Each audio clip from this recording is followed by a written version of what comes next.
My name is Patrick Murphy.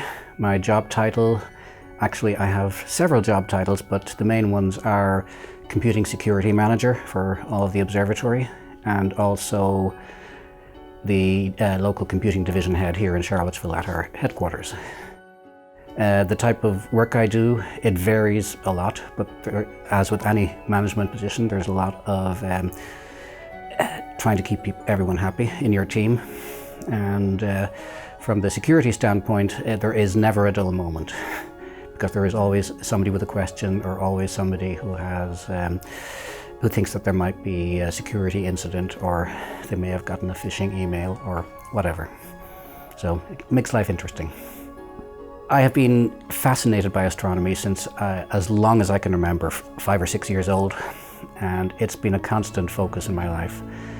I was involved in amateur astronomy when I was growing up, the Irish Astronomical Society, and when I actually found that there was a chance that I could pursue my dream of becoming active in professional astronomy, I made sure that I followed it wherever I could.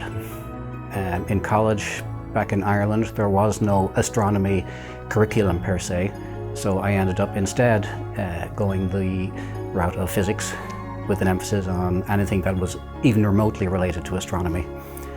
I was able to graduate with experimental physics, and then went on to a master's degree in astronomy, which was carried out in collaboration with one of the only observatories in Ireland, Dunsink Observatory.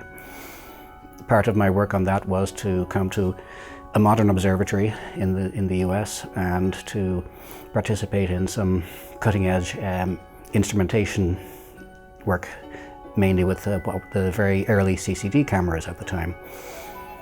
And it was through that I got my PhD.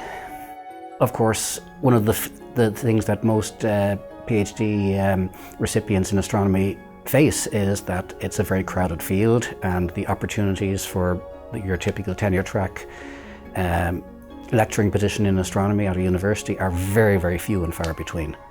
I knew that. I tried pursuing that for a little bit, realized after about the 70th reject letter that this is probably not a good option. The environment at the time, in terms of jobs, was very poor, and so I started looking around a little bit. It was fairly clear to me that I had a talent for working with computers.